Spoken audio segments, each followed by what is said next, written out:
Hello and welcome to Bourbon Forage Fishing. As you have probably read from the title of this is about the upcoming craft distillery bloodbath that is about to take place here. I'm going to be predicting the end of 2025, beginning of 2026.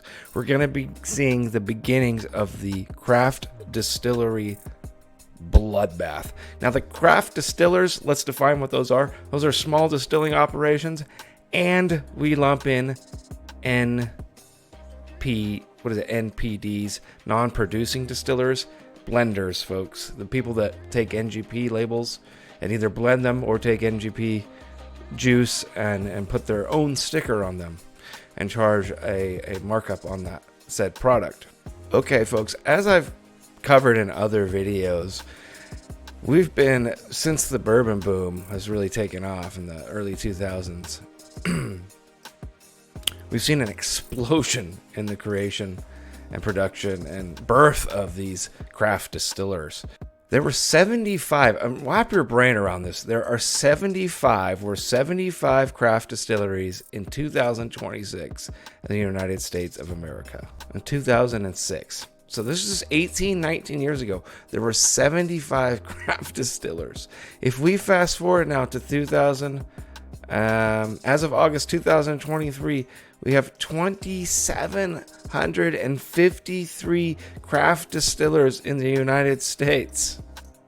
So if you take 2,753 divided by 50 states, there are 55 craft distillers per state on average, you guys. Do you understand how insane that is? That is crazy. The number of distilleries, craft distilleries in the United States is just, we're in a massive, massive bubble right now.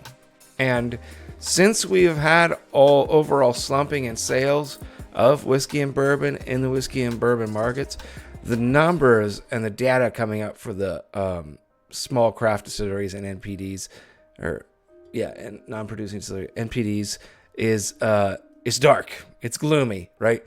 And this is why I'm predicting that it's the craft distillers and the NPDs that are gonna really, really, really get hit the hardest. And quite frankly, I think they're gonna get massacred. I think it's gonna be an actual bloodbath of the highest order. So I'm gonna take a look at some data here. Craft distillers struggle. In September 2024, American Craft Distillers Association noted that 49 craft distillers have closed since January 23, with a rate of closure accelerating in 24. Among the closures are Colorado's Golden Moon Distilleries and Lost Spirits Distillery in Las Vegas. While the ACSA reported a significant number of distilleries closing, the number of active craft distilleries still grew in 23, up 11.5% to, this article says 3,069. Holy shit. 3,069. But the rate of growth has slowed. That is such an astronomical. So there's more than 55 per state. That's crazy. As of August 24, there are 43 active craft distilleries in Minnesota. All right. Furthermore, the U.S. craft spirits sales dropped for the first time since 2016, down 3.6% to 13.5 million cases in 2023 versus 14 million in 2022. So, that's a almost 4% drop in sales as the craft distillery numbers, the number of distillers is climbing. So you have an increase in suppliers while demand is decreasing 4%.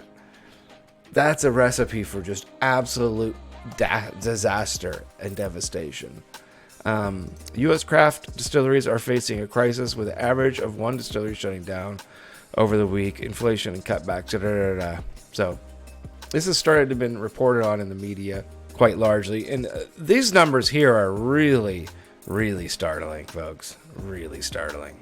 The cost of goods, just like every other industry, has also risen. And the economics of all of our supply chain and our channels going up 25, 30 to 35% has a real impact on the bottom line for distillers. Many distilleries felt comfortable coasting on debt in the past years. So this is what I've talked about over and over on my channel. And I've said this, any distillery that is leveraged with debt is done. They're going to be done. They're not going to make it through the next 3 or 4 or 5 years as the bourbon market continues to slow. It's over for them. And I got a feeling that there's a lot more of these NDPs and small craft distilleries that are leveraged a lot higher than they should be. Okay, so when sales showed healthy growth year to year from 2017 to 2022, craft spirit sales went up from 3.7 billion to 7.9 billion, according to ACSA. But the future looks much less certain. It was possible to tolerate losses in previous years because overall the business was growing. When the rate of growth slows down, you have to ask yourself, I can't take a loss this year because I don't even know if next year is going to have growth that year or not. Crucially, this is all occurring just as the many distilleries finally have substantial volume of mature whiskey ready for sale, but fewer outlets for it. Okay?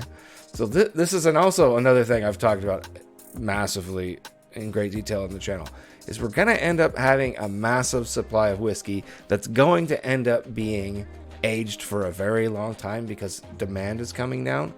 And there's going to be opportunities here in the next 5 to 10 years, I think, to get your hands on very, very, very old whiskey for very reasonable prices. So it's very exciting for a very exciting time for consumers. Distribution has become more consolidated while craft offerings have multiplied, leading to more stringent performance metrics as distillers compete for wholesale contracts and ultimately shelf placements.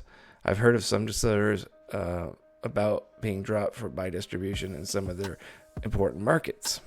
So here's the article that really is really big and really important here. They did a survey here of New York distillers, and this is about craft distilleries' fight to survive amid crushing regulations.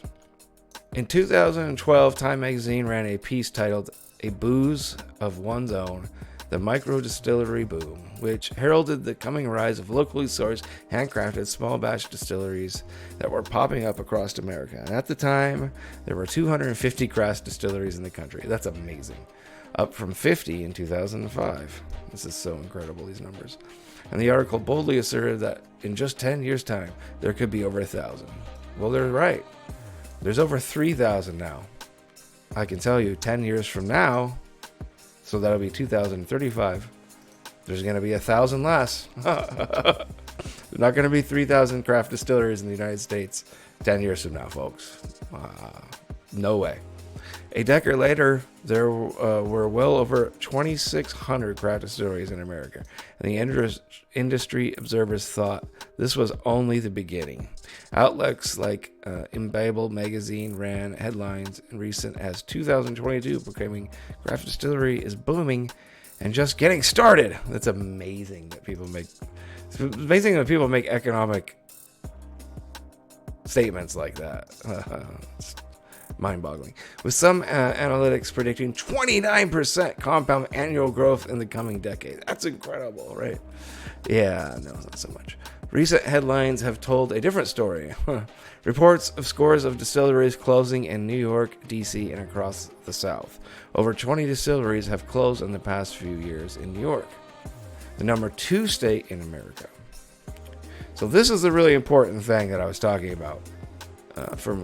And 50% of distillery owners, so they conducted a survey for this. 50% of distillery owners in the Empire State either foresee closure by the end of 2025 or are unsure if they would continue beyond then. If we're using New York as a projection or a metaphor for the entire nation, there's no reason that the rest of the nation wouldn't follow suit. 50% of craft distillers are considering closing. And, that's kind of right in line with what I'm predicting. I believe we're going to see under 2,000 craft distillers when this is all said and done. I think it's going to be more like half of what we have now, and maybe even less, more like something like 1,500. Because the idea you'd have 50 distilleries in your state, that's just crazy. That's just crazy. 50 distilleries, how much product are you distilling? Like how much demand is there really to distill alcohol that we do 50 distilleries? I mean, so this trends that we've been seeing it's not sustainable. This bourbon bubble has popped, and as I said, we're gonna be seeing it the most in the craft distillery world. There's gonna be a craft distillery bloodbath, and it's gonna be nasty.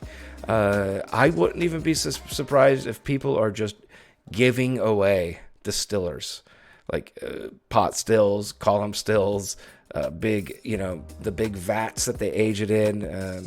I would not be surprised to see that distilling equipment just literally given away. Like literally, I think you're going to be seeing this stuff on Craigslist and Facebook Marketplace for free. I really do, or at the price of recycling. Like, I think a lot of this stuff is just going to be given away or taken to aluminum smelters and recycled. So, crazy gloom times on the horizon for the craft distillery industry. It's going to get bad, folks, and that's okay, because some people would see this kind of reporting or this kind of news as negative. I don't think this is negative. This is just the market becoming smarter, the market becoming more efficient, and consumers, figuring out what they do and don't like. And this is just markets. Markets evolve. This is just evolution, right? This is economic, the evolution of the economy. There's nowhere in any world where the United States needs 3,000 craft distilleries. That's an absurdity, right? So we're gonna be in a really nasty bloodbath for craft distillers. But hey, the ones that make it out and make it through, those are going to be the ones that are producing probably really good juice or doing some really unique and special things blending wise. So the strong are going to survive. Eventually, as these distilleries are weeded out, we're going to see the cream rising to the top, us consumers. And I think we're coming into a consumer market over the next decade, which is just going to be absolutely incredible. There's going to be a lot of old whiskey with some really big age statements, because a lot is being produced and there's just not going to be the demand for it. So we're going to be seeing a lot of older stuff, and I'm excited about it. So I don't think it's negative. I think it's positive. It's negative if you're a craft distiller, but most of us are not craft distillers. So most of us are consumers. So I hope you enjoyed this episode of Bourbon Forage Fishing, and thank you for your support, and please like and subscribe, and take care.